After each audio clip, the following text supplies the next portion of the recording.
Afternoon, everyone. Today we are going to start once again our chapter class 11 subject history. Chapter को शुरू करने से पहले एक जरूरी इंफॉर्मेशन, ओमिक्रॉन के चलते हुए सबको सैनिटाइजर्स का यूज करना है, मास्क लगा कर रखना है ताकि आप भी सुरक्षित रहें और आपकी फैमिली भी सुरक्षित रह सके। तो पिछले कुछ लेक्चर से हमारा टॉपिक चल रहा है इन जो चैप्टर का नाम है डिस्प्लेसिंग इंडिजीनियस पीपल, विस्थापन, मूल निवासियों के द्वारा विस्थापन। हमारा ये जो टॉपिक चल रहा था, लास्ट जो हमारा लेक्चर था, उस लास्ट लेक्चर में हमने इस टॉपिक के अंदर बात की थी। किसके बारे में हमने बात की थी? इस टॉपिक में हमने बात की थी जो मूल निवासी थे अमेरिका के, उनके बारे में। अमेरिका के मूल निवासियों के बारे में जब हमने चर्चाएं की तो हमने देखा कि वो कहाँ पर थे, कैसे थे, किस तरह से आ रहे थे। उसके बाद हमने स्टार्ट किया, क्या हम आगे बढ़ते चले गए और लास्ट जो हमारा लेक्चर था उसमें हम आ गए ऑस्ट्रेलिया में। ऑस्ट्रेलिया के बारे में आज हम इस टॉपिक में डिस्कस करना स्टार्ट करेंगे, जो चैप्टर का नाम है डिस्प्लेसिंग इंडिजीनियस पीपल। स्टार्ट करते हैं हम ऑस्ट्रेलिया के बारे में। आपकी स्क्रीन पर है, कुछ वर्ड हिंदी में इसलिए टाइप किए गए हैं, इसलिए राइट किए गए हैं ताकि जो हिंदी मीडियम वाले स्टूडेंट्स हैं, अगर उन्हें कोई प्रॉब्लम है तो वो आसानी से उसे वर्ड्स को सोल्व कर सके। एज इन द अमेरिकास, ये कहता है अमेरिका की तरह ह्यूमन हैबिनेशन, यानी कि जो मानव निवासी थे ऑस्ट्रेलिया के, हैज ए लॉन्ग हिस्ट्री, उनका भी एक लंबा इतिहास था। ये कहता है उनका इतिहास भी बिल्कुल ऑस्ट्रेलिया के लोगों की तरह काफी लंबा था। ये कहता है एक वर्ड यहाँ पर आया है जिसका नाम है एबोरिजिनी। ये कहता है एबोरिजिनिस। एबोरिजिनिस एक जनरल नाम था जो दिया गया था ए नंबर ऑफ डिफरेंट सोसाइटी, अलग अलग की सोसाइटी, अलग अलग तरह की सोसाइटियों को दिया गया था एक जनरल नाम, जिसका नाम था, ये कहता है एबोरिजिनिस। एबोरिजिनिस जो था, ये इनको हम आदिवासी भी कह सकते हैं। बिगेन माने शुरू हुए, ये टू अराइव माने आना शुरू हुए, कहां पर? To the continent. कॉन्टिनेंट का मतलब उपमहाद्वीप में ये आना शुरू हुए। ओवर 40,000 ईयर, 40,000 साल पहले ये इन्होंने आना स्टार्ट किया। लगभग 40 ईयर्स पहले, 40,000 ईयर्स पहले, या हो सकता है ये कहता है इससे भी पहले इन्होंने आना स्टार्ट किया। दे कम फ्रॉम न्यू गिनी। ये कहता है दे कम का मतलब ये आए, कहां से आए? From New Guinea. New Guinea का मतलब ये एक जगह का नाम है, न्यू गिनी से ये आए थे। विच वाज कनेक्टेड, वो न्यू गिनी जो ऑस्ट्रेलिया से कनेक्ट था एक लैंड ब्रिज, यानी कि भूमि सेतु के द्वारा, जो इससे कनेक्ट था। ये कहता है कि इनका नेटिव, लेकिन ऑस्ट्रेलिया के जो नेटिव, जो मूल निवासी थे, ट्रेडिशन माने परंपरागत जो मूल निवासी थे, उनके अनुसार they did not come to Australia, वो ऑस्ट्रेलिया में आए नहीं थे, बट हैड ऑलवेज, बल्कि ऑलवेज माने हमेशा, बीन हेयर, वो हमेशा से ही यहीं पर रहे थे, कहीं और से नहीं आए थे। द पास्ट, ये कहता है the past century. Past century का मतलब जो पुरानी वाली सेंचुरी थी, जो पास्ट वाली सेंचुरी थी, यानी कि जो व्यतीत हो चुके सदियां थी, वर्ड कार्ड उन्हें कहा गया था ड्रीम टाइम, यानी कि कल्पित समय, यानी कि ड्रीम टाइम, स्वप्नित समय भी कह सकते हैं, स्वप्न वाला समय उन्हें कहा गया। समथिंग, कुछ चीजें अभी भी डिफिकल्ट माने मुश्किल थी, फॉर यूरोपियन लोगों के लिए, टू अंडरस्टैंड माने समझना। क्यों? इसका कारण क्या था? डिस्टिनेशन माने जो अंतर था किसके बीच में? पास्ट के बीच में, प्रेजेंट के बीच में। इज ब्लर माने वो धुंधला होना शुरू हो गया। In the late 18th century, 18वीं शताब्दी के अंत में, ये कहता है देयर वर बिगेन, या देयर वर बिटवीन, यहाँ पर नेटिव कम्युनिटी माने समुदाय इन ऑस्ट्रेलिया के अंदर जो नेटिव समुदाय थे उनकी संख्या 350 से 750 तक हो गई। ईच, और her with its one language, और हर एक की खुद की अपनी एक लैंग्वेज होती थी। इवन टुडे, यहाँ तक कि आज के समय में भी वहां पे 200 के आसपास लैंग्वेज आज स्पोकन बोली जाती है। There is another large group, यहाँ पर एक और दूसरा बड़ा ग्रुप भी था, इंडिजीनियस पीपल, देसी लोगों का, लेकिन ये कहाँ रहते थे? इन द नॉर्थ माने उत्तरी ऑस्ट्रेलिया में। कार इन्हें कहकर पुकारा गया था? टोरी स्टेट आइलैंडर, यानी कि टोरी स्टेट टापू वासी, टापू पर रहने वाले वासी। जो शब्द हमने पहले ऊपर यूज किया था ओब्रिजिनी, ओब्रिजिनी जो वर्ड यूज किया था ऑस्ट्रेलिया के मूल निवासियों के लिए, उस वर्ड को यूज नहीं किया गया इन लोगों के लिए जिन्हें टोरी स्टेट आइसलैंडर कहा जाता है। ऐसा इसलिए हुआ क्योंकि दे आर बिलीव, उन्हें विश्वास था, टू हैव माइग्रेटेड, ये आए थे फ्रॉम एल्सवेयर माने कहीं और से, and belong to a different race, इसलिए इनकी नस्ल बिल्कुल अलग है। टुगेदर दे मेकअप, ये कहता है टुगेदर इकट्ठे, ये कहता है आज 2005 की ऑस्ट्रेलियन पॉपुलेशन के अनुसार ऑस्ट्रेलिया में 2.4% अभी भी यहाँ पर बने हुए हैं। ऑस्ट्रेलिया, ये कहता है ऑस्ट्रेलिया इज स्पार्सली, स्पार्सली माने छितरा हुआ, यानी कि बहुत कम जगह पर लोगों का रहना। ऑस्ट्रेलिया इज स्पार्सली पॉपुलेटेड, यानी कि अलग अलग जगह पर बहुत कम दूरियों, बहुत ज्यादा दूरियों पर पॉपुलेटेड माने जनसंख्या रहती थी। एंड ये कहता है even now most of the town are along the coast, इनमें से ज्यादातर जो नगर थे वो कहां बने हुए थे? कोस्ट। कोस्ट किसे कहते हैं? नदी के किनारे पर, वेहर जहां पे अंग्रेज सबसे पहले आए थे 1770 में। Because central region is earth desert, क्योंकि ऑस्ट्रेलिया के अगर हम केंद्रीय क्षेत्र में जाते हैं तो वो वहां पर अर्ध रेगिस्तान, आधा शुष्क रेगिस्तान पाया जाता है। इसी कारण उन्होंने नदी के किनारे पर बसना शुरू कर दिया।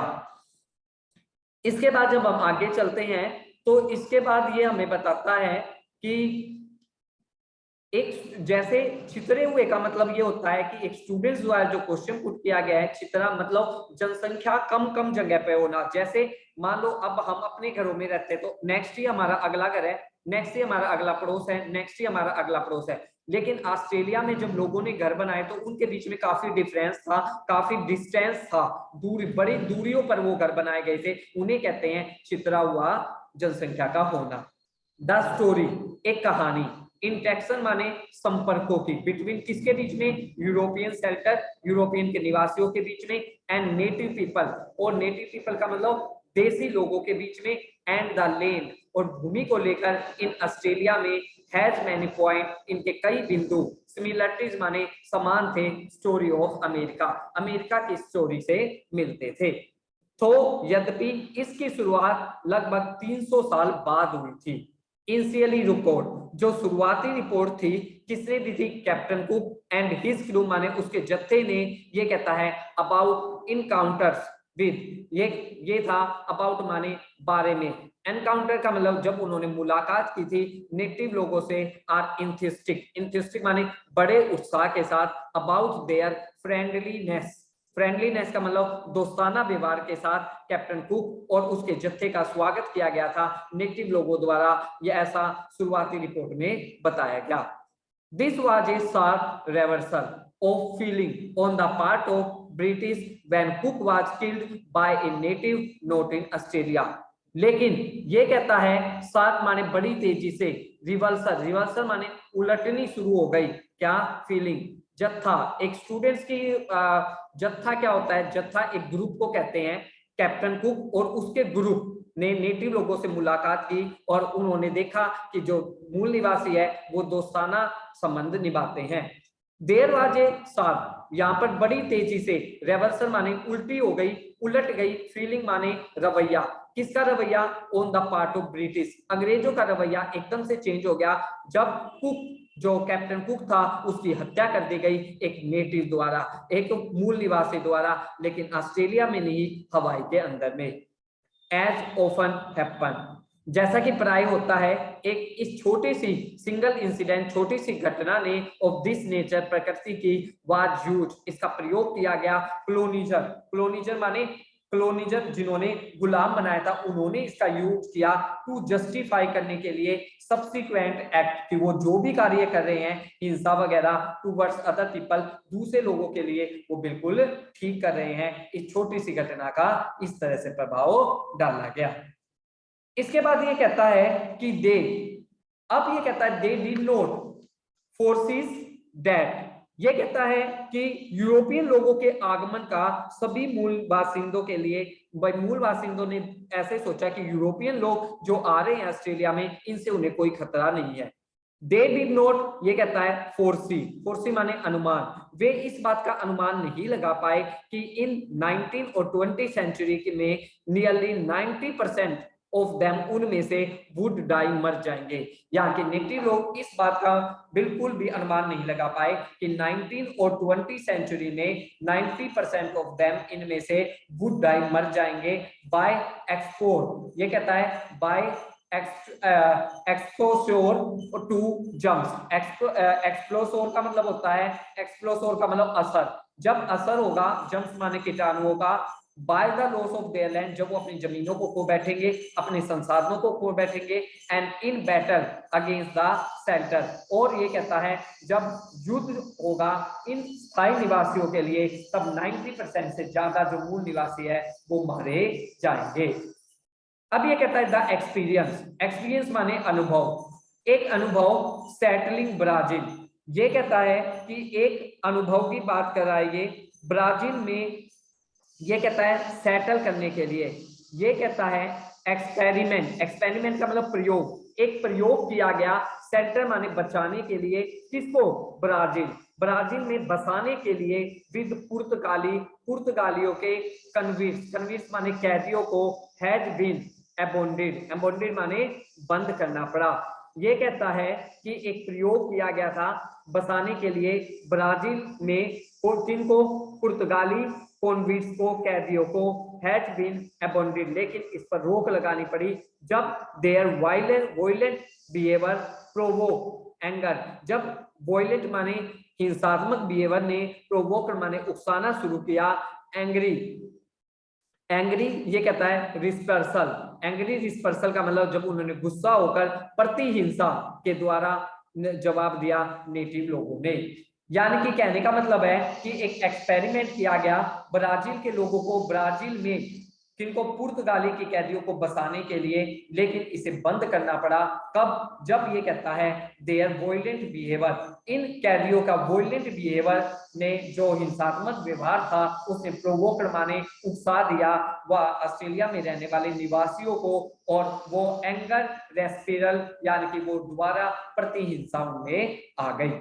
द ब्रिटिश एडोप्ट, ब्रिटिश ने सेम इसी नीति को अपनाया, एडोप्ट माने स्वीकार किया, सेम वही नीति जो उसने अमेरिकन कॉलोनीज में, अमेरिकन कॉलोनीज के अंदर अपनाई थी, until they become independence, कब, जब तक अमेरिका आजाद नहीं हो गया। देन इसके बाद दे कंटिन्यू इन ऑस्ट्रेलिया, ये ऑस्ट्रेलिया में चलती रही।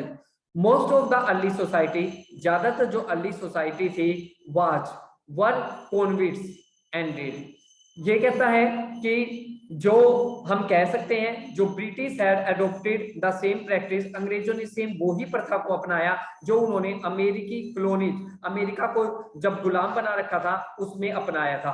कब तक, जब तक अमेरिका आजाद नहीं हुआ। उसके बाद उसने इसी प्रथा को अंग्रेजों ने कंटिन्यू रखा ऑस्ट्रेलिया में भी। मोस्ट ऑफ अर्ली सेटलर, ज्यादातर जो प्रारंभिक शुरुआती सेटलर माने जो निवासी थे, वर कॉन्विक्ट जो कैदी थे, एंडेड, और ये कहता है उनका अंत हो गया।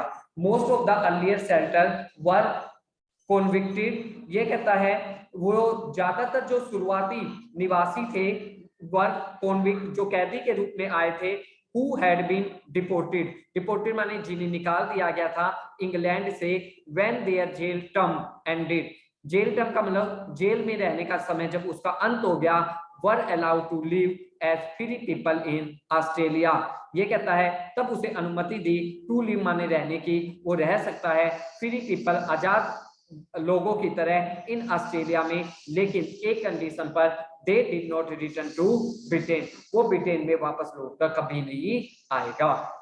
With no resources but to make a life for themselves. ये कहता है अब उनके पास, उन कैदियों के पास कोई रिसोर्सेज नहीं थे टू मेक लाइफ, इसलिए अपने जीवन को, ये कहता है to make life for themselves, अपने आप को एक लाइफ जीने के लिए, अपने जीवन जीने के लिए उन्होंने इन दिस लैंड, इस लैंड पर रहना स्वीकार कर लिया। So different from their one, जो कि उनकी लैंड से बिल्कुल अलग थी। दे फील नो हेजिटेशन, उन्होंने महसूस किया, नो हेजिटेशन माने किसी हेजिटेशन की जरूरत नहीं है, बाय इजेक्टिंग, इजेक्टिंग माने अगर ये कहता है कि एग्जेक्टिंग माने बाहर निकालने के लिए नेटिव लोगों को फ्रॉम लैंड से दे टुक ओवर फॉर कल्टीवेशन, जिस पर उन्होंने कब्जा कर लिया था।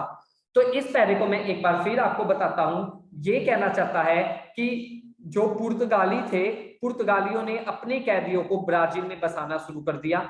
जब ब्राजील में उनको बसाना शुरू किया, ये कहता है उन कैदियों को इंग्लैंड से निष्कासित किया गया था। जब उनकी जेल में कार्यकाल पूरा हो गया, तब भी उन्हें वहां वापस इंग्लैंड जाने की, ब्रिटेन जाने की अनुमति नहीं मिली। अब उन्हें ऑस्ट्रेलिया में ही फ्री पीपल की तरह रहना था विद नो रिसोर्सेज। ये कहता है कि they did not return to Britain, अब वो ब्रिटेन नहीं लौट सकते थे, इसलिए उनके पास कोई रिसोर्सेज नहीं थे make a life for themselves, अपना जीवन दोबारा बनाने के लिए इन दिस लैंड, इस लैंड पर। इसलिए जो डिफरेंट फ्रॉम देयर वन, इसलिए क्योंकि वो इस लैंड पर बिल्कुल अलग थे, इसलिए उन्होंने कोई हेजिटेशन महसूस नहीं की एजेक्टिंग माने बाहर निकालने में वहां के मूल निवासियों को फ्रॉम लैंड पर कब्जा करने के लिए ओवर कल्टीवेशन, ताकि पूरी तरह से खेती की जा सके। ये कहता है द इकोनॉमिक डेवलपमेंट, अगर हम आर्थिक विकास देखें ऑस्ट्रेलिया का अंडर यूरोपियन सेटलमेंट, यूरोपियन के निवासियों के हिसाब से वाज नॉट एज बैरियर, या काफी भिन्न, नॉट एज बैरियर काफी भिन्न नहीं था इन अमेरिका से। वास्ट फॉर्म, बड़े बड़े बेड़ों के फर्म, माइनिंग स्टेशन वर एस्टेब्लिश, स्थापित किए गए थे ओवर ए लॉन्ग पीरियड, एक लंबे समय के दौरान, एंड विद मच लेबर, और इसके लिए बहुत सारी मेहनत करनी पड़ी। फॉलो बाय वाइनयार्ड, यानी कि अंगूर से बनाई जाने वाली, एंड वीट फार्मिंग, और गेहूं से बनाए जाने वाली जो खेती थी, यानी कि वाइन यार्ड्स का मतलब हम कह सकते हैं अंगूरों के बगीचे, और गेहूं की फार्मिंग को किया जाने लगा बहुत मेहनत से। These came from the basic of country prosperity. These come, जो वाइनयार्ड था, जो वीट फार्मिंग थी, दे कम, वो सामने आई द बेस बनकर किसका, कंट्री की प्रोस्पेरिटी माने समृद्धि का। When the state was united, जब सारे ऑस्ट्रेलिया के राज्यों को मिला लिया गया, इट वाज डिसाइड, तब डिसाइड किया गया एक नई कैपिटल बनाई जाएगी किसकी, ऑस्ट्रेलिया के 1911 में। One name suggested for it, इसके लिए जो कैपिटल बननी थी ऑस्ट्रेलिया में, उसके लिए नाम सजेस्ट किया गया wool wheat gold. Ultimately it was called Canberra, ये कहता है बाद में उसे कैनबरा कहा जाने लगा। कैनबरा का मूल नेम जो नेटिव जो वर्ड है कैनबरा, जिसका मतलब होता है मीटिंग प्लेस, सभा करने वाला स्थान। इसके बाद ये कहता है सम नेटिव, कुछ नेटिव वर एम्प्लॉयड माने काम करना, इन फील्ड, कुछ जो नेटिव, कुछ देसी लोग थे, वर एम्प्लॉयड, वो काम करते रहे इन फॉर्म, खेतों में, under condition of work so harsh. ये कहता है कि जो नेटिव थे वो एम्प्लॉयड माने काम करते हुए खेतों में वैसे ही नजर आए जैसी कंडीशन वर्कर्स की होती थी, सो हार्श माने काफी कठिन, it was little different from slavery, उनमें और दासों में बहुत कम अंतर था। लेटर बाद में चाइनीज इमिग्रांट, चाइना के जो प्रवासी थे, प्रोवाइडेड, उन्होंने प्रदान की चीप लेबर, यानी कि सस्ते मजदूर, एज इन कैलिफोर्निया, ये कहता है कैलिफोर्निया की तरह, बट लेकिन, अनसीन माने एक घबराहट, अनईजी माने एक चिंता, अबाउट बीइंग डिपेंडेंट माने जो निर्भर हो गए थे, ऑन व्हाइट पीपल इन समूहों पर, ये कहता है lead the government in both country, इसके ऊपर गवर्नमेंट दोनों देशों की, ये कहता है टू बैन चाइनीज माइग्रेंट, उन्होंने सोचा कि बैन लगा देना चाहिए अब चाइना से आए प्रवासियों पर। Till 1974 such was the population fear, that dark people from South Asia and Southeast Asia might range to Australia. 1974 तक such was the popular fear, एक डर पॉपुलर हो चुका था डार्क पीपल यानी कि काले लोगों का, कि फ्रॉम साउथ एशिया से लेकर ये कहता है साउथ ईस्ट एशिया में might migrate to Australia in large number, that there was a government policy to keep non-white people out. ये कहता है कि जैसे ही पॉपुलर फियर जनसंख्या को लेकर एक डर बैठ गया, कब? जब डार्क माने काले लोगों ने आना शुरू किया साउथ एशिया से, साउथ ईस्ट एशिया से बड़ी संख्या में माइग्रेट माने प्रवासित किया, टू कहां पर प्रस्तावित किया? ये कहता है प्रवास दिया टू ऑस्ट्रेलिया। ऑस्ट्रेलिया में बड़े नंबर पर जब वो काले लोग आने लगे तो यहाँ की गवर्नमेंट ने एक नीति बनाई टू कीप नॉन वाइट यानी कि पीपल आउट, नॉन वाइट लोगों को इस जगह से दूर रखा जाए, उन्हें बाहर कर दिया जाए। इस तरह से हमने आज पढ़ा नेटिव यानी कि इन लोगों के बारे में, आगे से किन के बारे में? ऑस्ट्रेलिया के मूल निवासियों के बारे में। नेक्स्ट टाइम जो हम टॉपिक करेंगे ऑस्ट्रेलिया में बदलाव कैसे आना शुरू हुआ, उसके बारे में बात करेंगे। Thank you everyone.